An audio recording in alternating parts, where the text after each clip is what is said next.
Hi, we're here in the sim lab today. We're going to talk about assessing heart rate and pulse, and we're going to talk a little bit about the difference between the two, as well as some places on the body that you can check a pulse.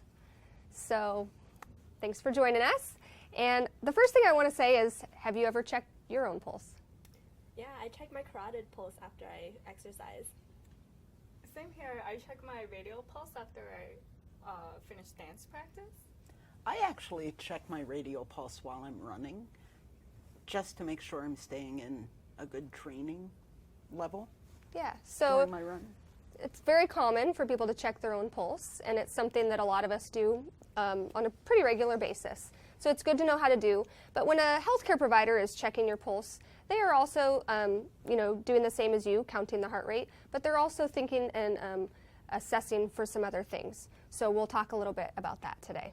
But first, Jane, can you tell us what is the heart rate? Well, the heart rate's the number of time your heart beats per minute. Right. And Stacy, can you tell us then what is the pulse? I think the pulse is when your heart beats, the ventricle ejects blood during systole and makes the artery distend. And then during diastole, the blood just is flowing regularly, and that's when the artery retracts. Right. Great. Good explanation. Very good explanation. Good. Yeah. So, And it's which kind of arteries have that ability to distend and retract? Elastic artery? The elastic arteries. Yeah. Good job. right. So when we check a pulse, what we're doing is we're pushing against an elastic artery, and we're pushing it against the firm underlying tissue. So that allows us to feel the pulsations as they run through the artery or the blood vessel. Do you think that the pulse and the heart rate are always the same? Not necessarily. I think in typical people with normal cardiovascular function, your heart rate and your pulse rate would be the same.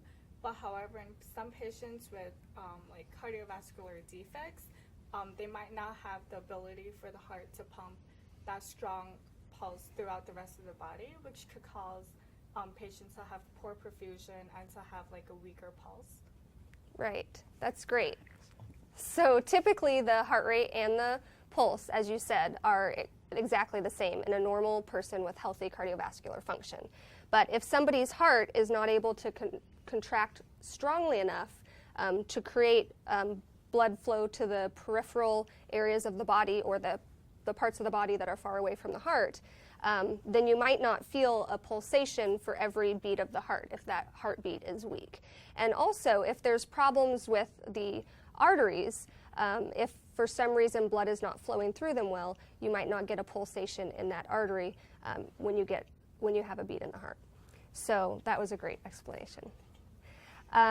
So let's talk about some different places that we can check the pulse. The first one that I'll go over is the carotid, as we've already talked about, and that's located here at the neck. Now, typically, a healthcare provider won't really be checking the carotid artery. We can check it other places. We might sometimes, but it's a common one that people do on themselves. And you just need to be careful not to put too much pressure, as we mentioned before. The other places that healthcare providers do commonly check are the brachial artery. That's here at the antecubital fossa. Ooh, Megan, I think you might have to explain what the antecubital fossa is. Well, that's where the arm bends at the elbow, so right here in this area. The other place on the arm that the pulse is commonly checked is the radial pulse here, the wrist. And another common place to check the pulse is at the femoral artery, and that's located at the bend of the hip, so where the thigh connects to the body. And if you place 2 fingers there, you should be able to feel a pulsation. And this is a common assessment to use in pediatrics and especially with babies.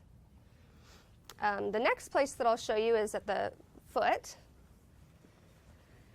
So there's 2 locations here that are commonly checked. The first is the dorsalis pedis, and that's here at the top middle portion of the foot. And the other is the posterior tibial, which is located just below and behind the knob on the ankle.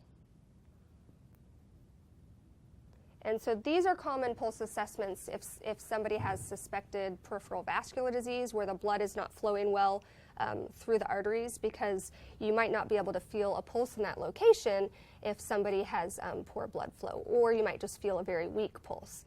And so those are the things that we're thinking about when we're checking the pulse in addition to the heart rate. And they would be weaker here because these arteries are further away from the heart. Right, and if there's something blocking good blood flow, and because it's further away from the heart, correct.